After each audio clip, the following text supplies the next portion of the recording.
Hello and welcome to Leaders of Tomorrow, India's largest platform for entrepreneurs. We bring you expert advice from India's best minds. And in this Tuesday segment, we continue putting the focus on personal finance, bringing you India's sharpest financial minds about how you should be saving your money, what you can do, what you shouldn't be doing.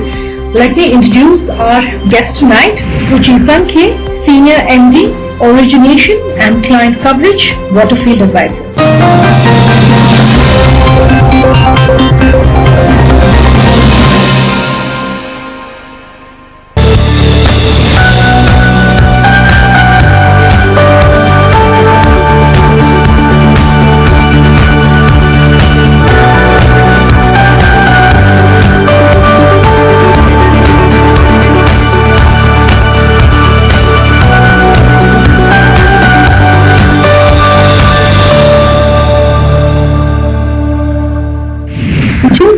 Good having you here, advising really our viewers about what is hygiene when it comes to managing their money, the lessons that you can give them, the advice that you can give them from the exposure and the experience that Waterfield has when it comes to HNI entrepreneurs. I want to start by asking you to very briefly describe the work that Waterfield does on one hand, and second, your own association and your own exposure and journey as far as the world of finance is concerned. So I've been part of the financial services industry for the last 27 years. 21 out of those have been with Citibank in India, and I joined Waterfield 2 years ago.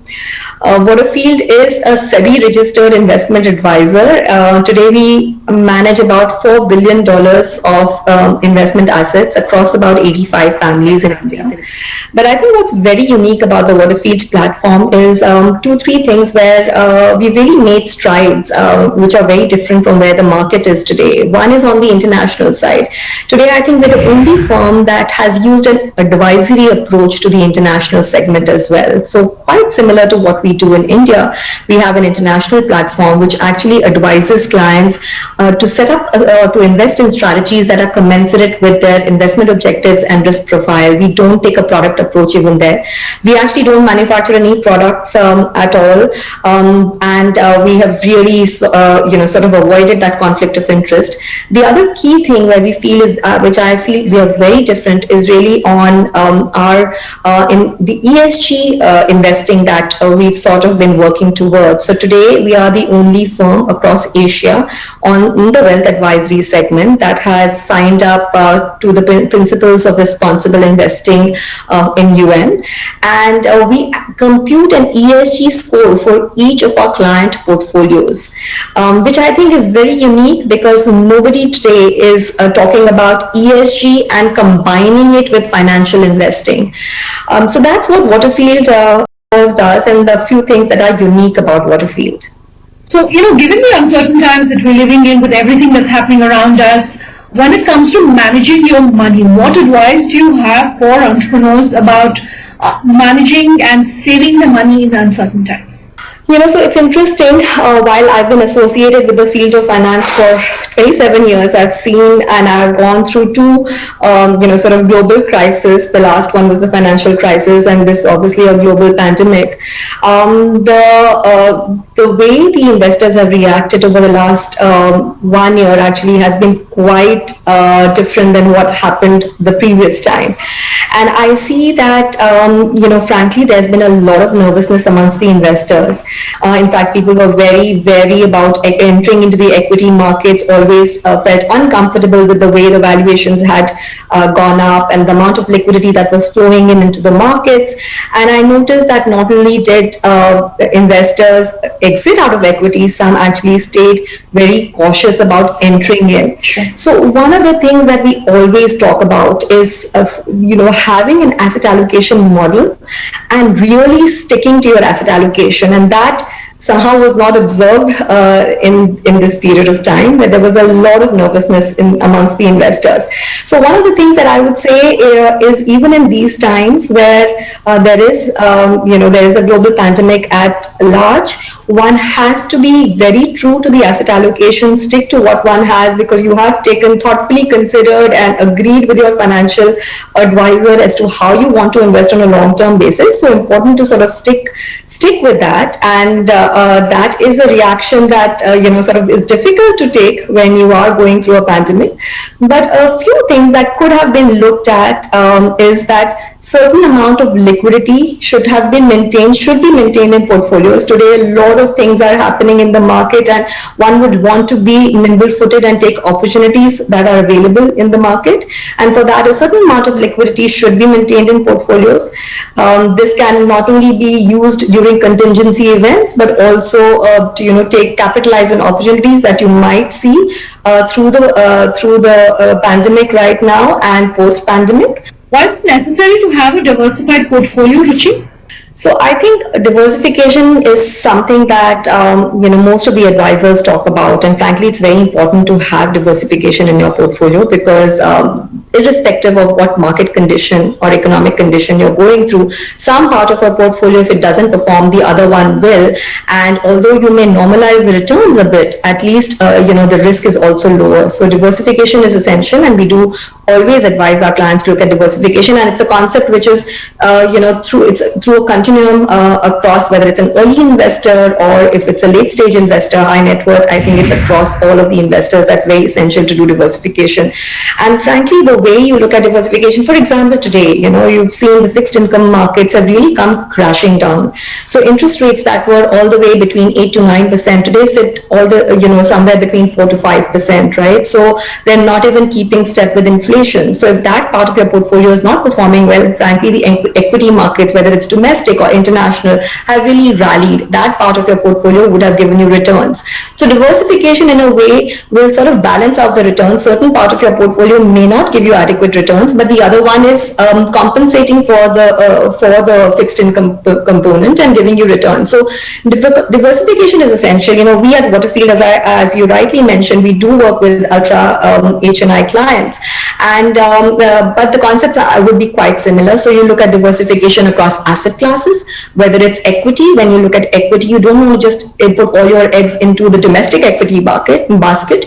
You also want to supplement it with international equity. In fact, today the view is that when the pandemic does roll off, certain countries like the US may come out earlier than India will, and you will probably continue to see strong equity returns there, and India might lag slightly on the equity return side. So you want to balance out even your equity allocations between domestic and international. Another asset class that has been widely talked about, and you would have heard over the last 1 year, is gold, which is actually an inflation hedge. And inflation, the way it's skyrocketing in many economies, the US has not seen a 4% plus inflation for a long period of time, but now you're seeing that level in the US as well. Gold is a commodity that finds favor. Now that's an inflation hedge as well. So you want to create diversification by diversifying your equity basket across India, international. You want to have some fixed income. You want to have some commodity exposures. In fact, there are economies like Australia and New Zealand that give you exposure to that, right? So you can use the feeder fund route to invest in those economies. You want to have gold in your portfolio. You may also want to look at alternative assets that do not move with the equity markets. Why is it important for someone to define their financial goals, Ruchi? What do you want to tell us?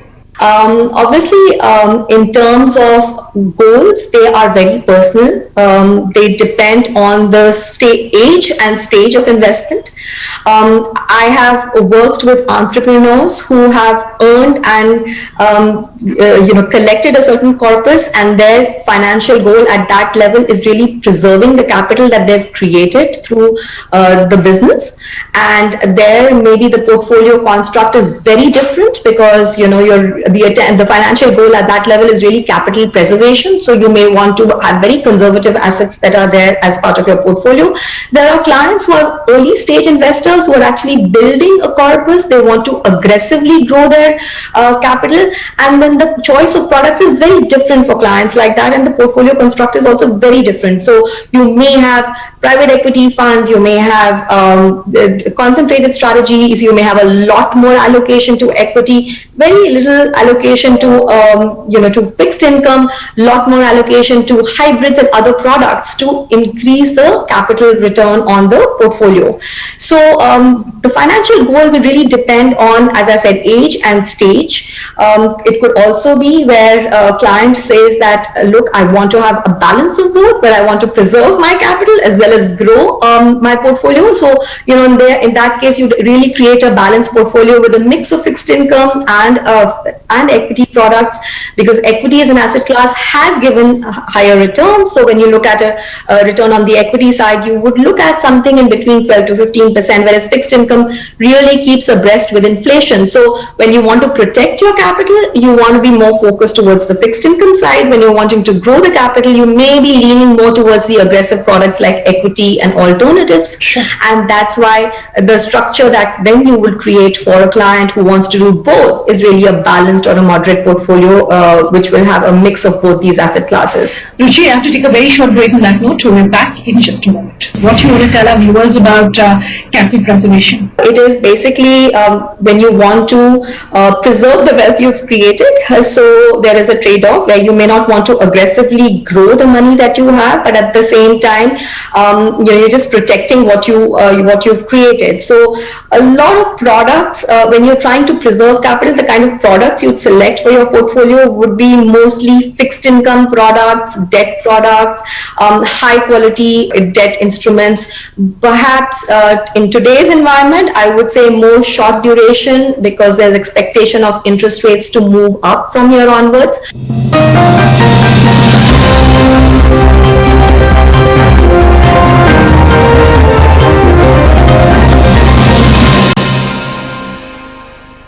Welcome back. You're with us here in Leaders of Tomorrow, and tonight on the show, we are focusing on Ruchi Sankhe of Waterfield Advisors, talking all things personal finance.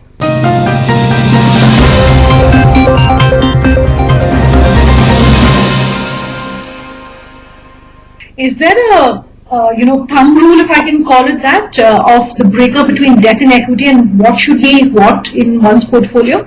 So thumb rule, I would say, if I use the mathematical models that usually churn out an asset allocation to begin with, when you look at a very conservative portfolio, almost 80 to 90% is in fixed income products, and a very low proportion is really in equity. So you'd really talk about, perhaps a 10% or maximum of 20% equity allocation.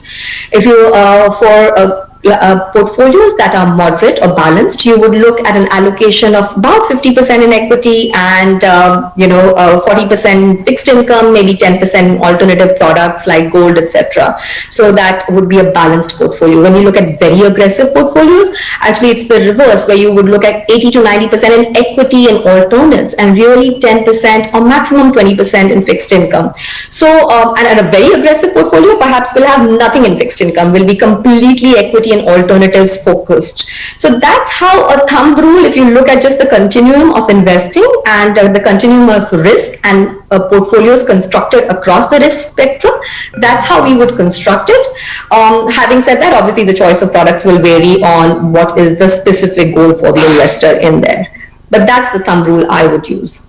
I want to talk about capital preservation, and from your experience, from your long experience, what you want to tell our viewers about capital preservation. Capital preservation, it is basically when you want to preserve the wealth you've created. So there is a trade-off where you may not want to aggressively grow the money that you have, but at the same time, you're just protecting what you've created. So a lot of products, when you're trying to preserve capital, the kind of products you'd select for your portfolio would be mostly fixed income products, debt products, high quality debt instruments. Perhaps in today's environment, I would say more short duration, because there's expectation of interest rates to move up from here onwards. So you look at short duration, high quality AAA, government securities, etc. Those kind of products that will populate a portfolio where you want to conserve the capital. And and not necessarily take a risk through the volatility that is riding on the equity side. That is not what would be recommended for a portfolio that is looking to preserve the capital it has.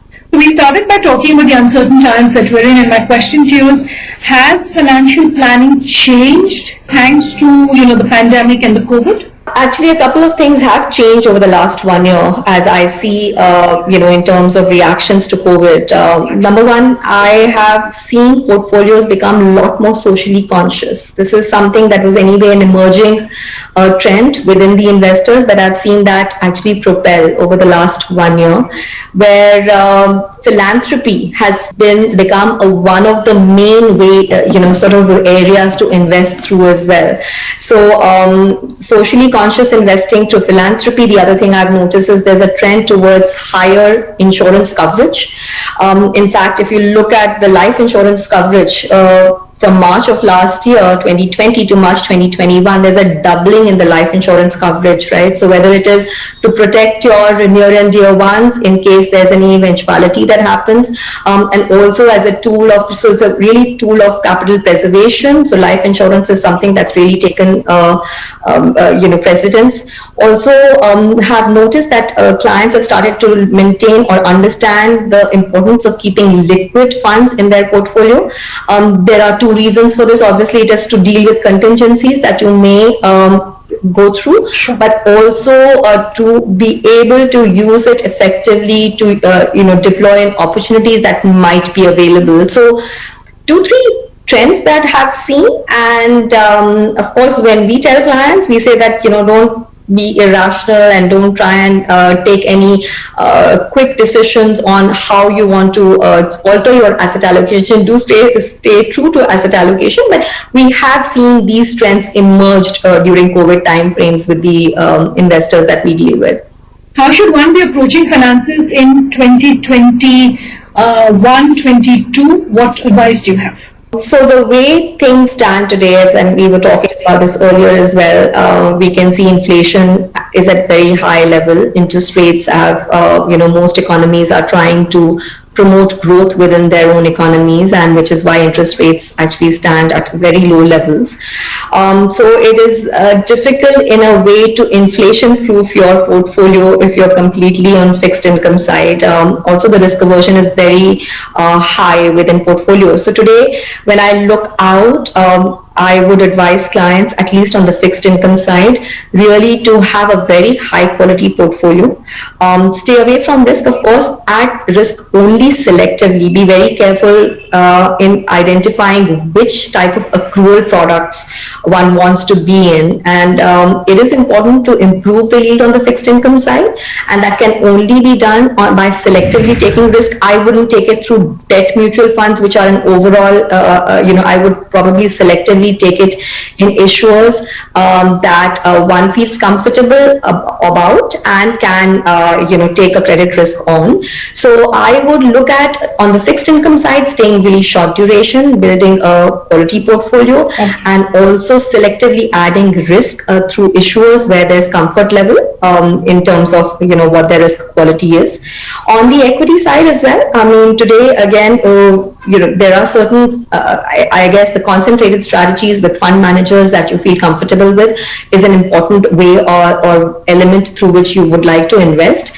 Diversified in equity strategies, again, quality there also makes a lot of sense. Tactically, there are certain themes that everybody's talking about the market that will do well.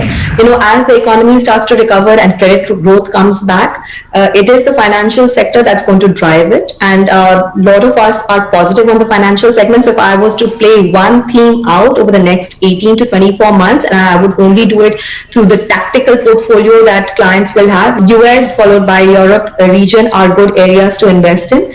The strongest recovery is expected in US as we go forward. So I would definitely have about 8 to 10% allocation in the international markets. I would also have some allocation to gold. It's a good inflation hedge. It's a good tactical theme. It's supposed to do well over the next 18 to 24 months. Again, that would be a part of the tactical portfolio. So these are a couple of themes, and of course, as we grow out, if you have the ability to, and you should also look at the unlisted segment. We have seen very strong performance by early stage companies. I think that's an area that one should, it is almost like buying into the growth of India, and I would really advise investors to do that if possible. Of course, the minimum ticket size there could be a little higher, but that is another area. All right, Ruchi, thanks for your time. Thank you so much. That's all we have for today's personal finance segment. But if you have any advice for us in terms of who we should be featuring here on the show, this someone specific that you want to hear from, do let us know. Our contact details coming up on the screens. Stay home, stay safe.